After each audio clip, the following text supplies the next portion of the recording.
Hora de falar sobre o São Paulo com uma ótima notícia e uma boa notícia. A boa notícia diz respeito a Caleri. Não dá para dizer que alguém que vai parar entre 10 e 15 dias representa uma boa notícia, mas diante do medo, da preocupação de que o Caleri tivesse uma lesão na panturrilha grave, a informação de que ele volta a jogar, talvez no fim desse mês, pode ser encarada como uma boa notícia para o torcedor do São Paulo. O atacante, que jogou 85 minutos contra o Cobressal na noite dessa quarta-feira, passou por exames na manhã dessa quinta que constataram uma lesão leve na sua panturrilha direita. O tratamento já foi iniciado e a tendência é que ele esteja à disposição já recuperado no fim desse mês. 4 jogos sem Caleri, isso é certo. O argentino não enfrenta o Fluminense, o Barcelona de Guayaquil, o Cruzeiro e o Águia de Marabá, todas essas partidas no Morumbi.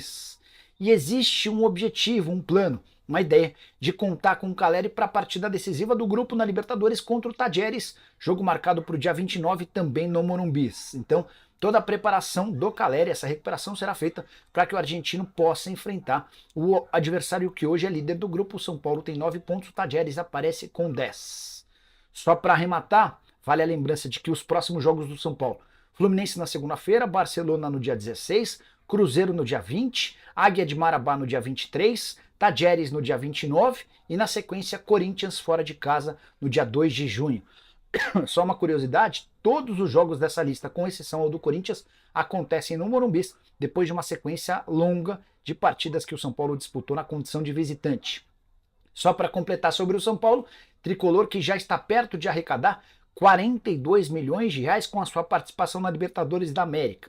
Foram 6 milhões de dólares pela presença na fase de grupos da Libertadores e mais 990 mil dólares como prêmio pelas 3 vitórias na competição.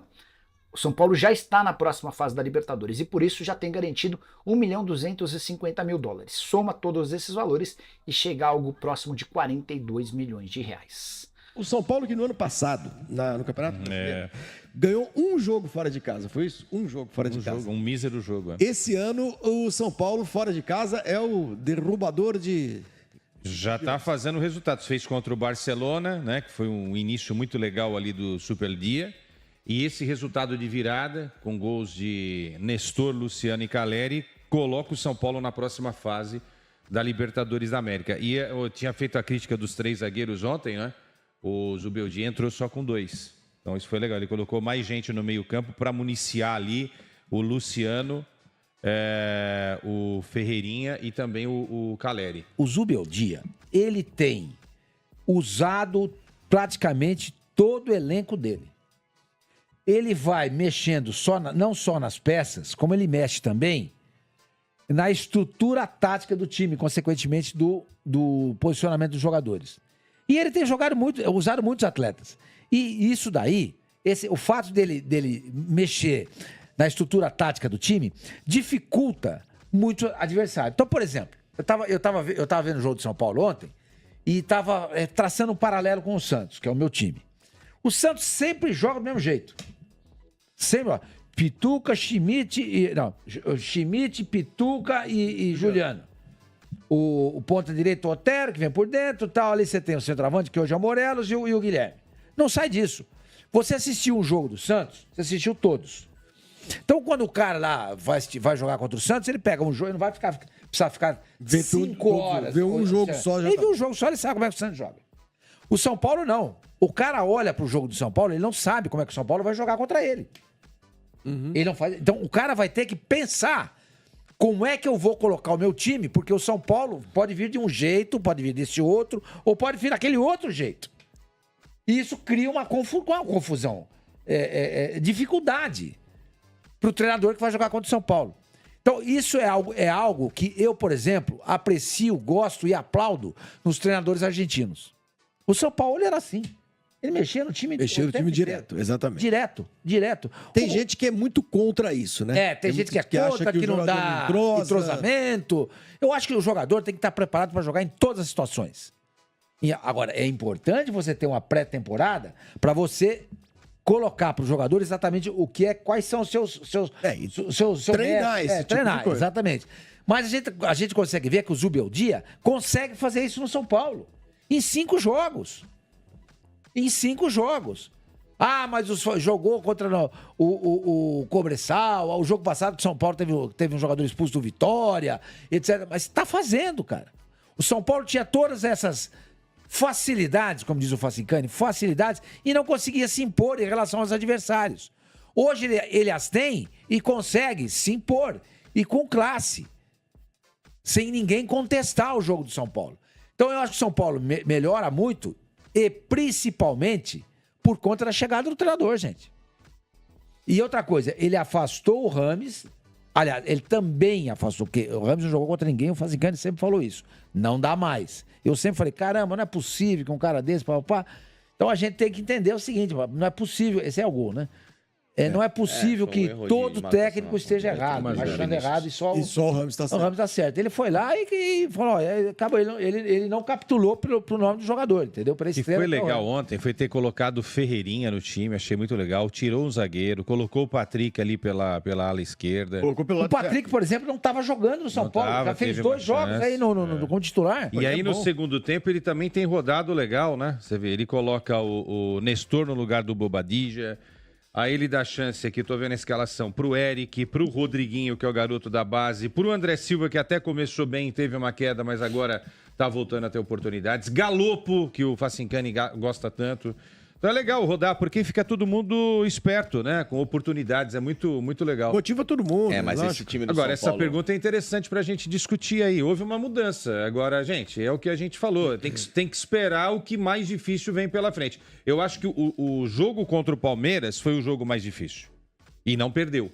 Concorda, gente? O cara chegou e enfrentou um adversário... Era o segundo jogo dele contra o Palmeiras, cara? Porque ele vence o Barcelona na Libertadores e já encara na segunda-feira o Palmeiras do Abel. O cara tinha 2 jogos contra um Palmeiras que está com um treinador de quase 4 anos aí, né? Então, a gente precisa também avaliar isso. Notícia ruim para o torcedor de São Paulo é mais uma lesão, talvez, né, do Calleri. Ele fez o 3º gol ontem, mas aí saiu de campo aos 86 minutos, com dores na panturrilha direita.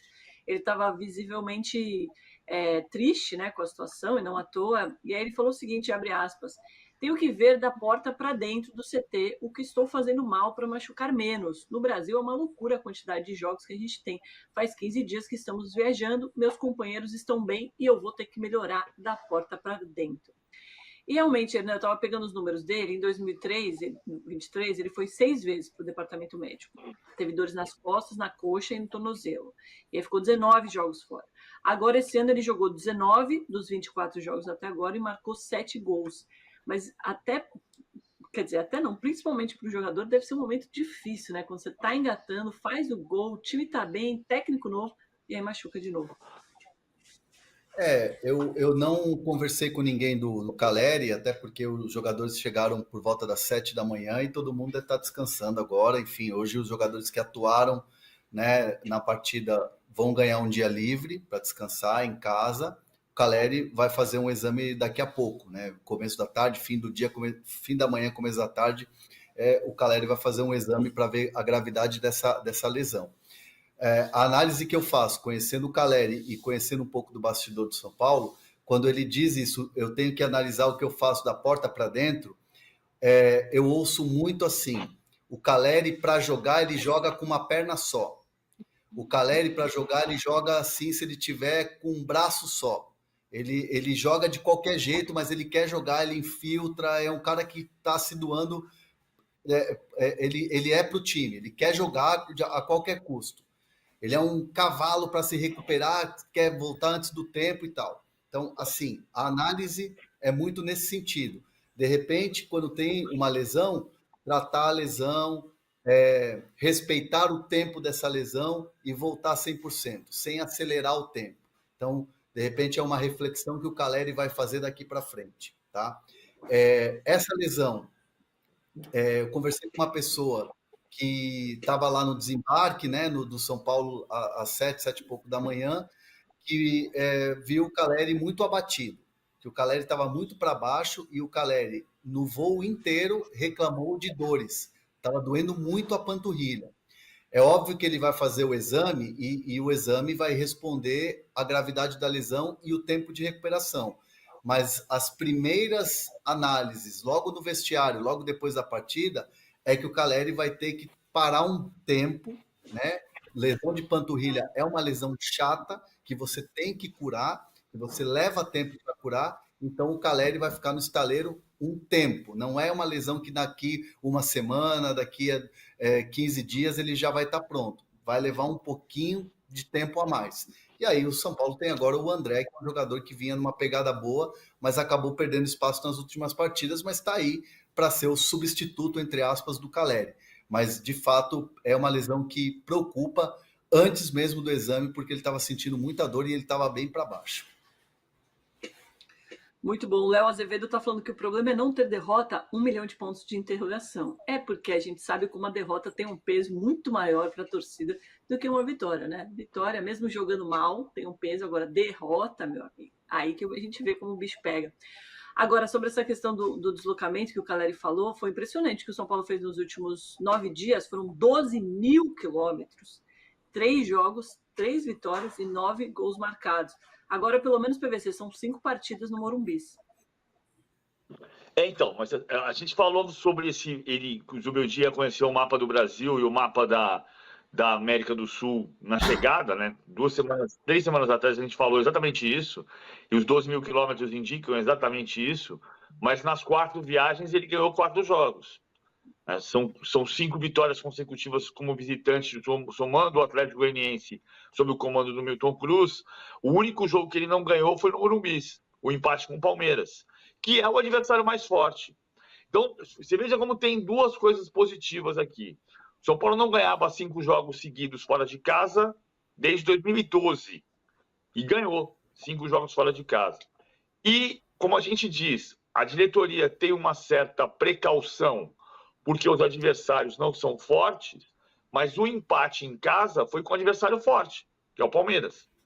Então, a partir de agora, você equilibra nas viagens, vai ter desfalque, porque vai ter o Caleri fora por um período, mas vai ter o André Silva que vinha jogando muito bem.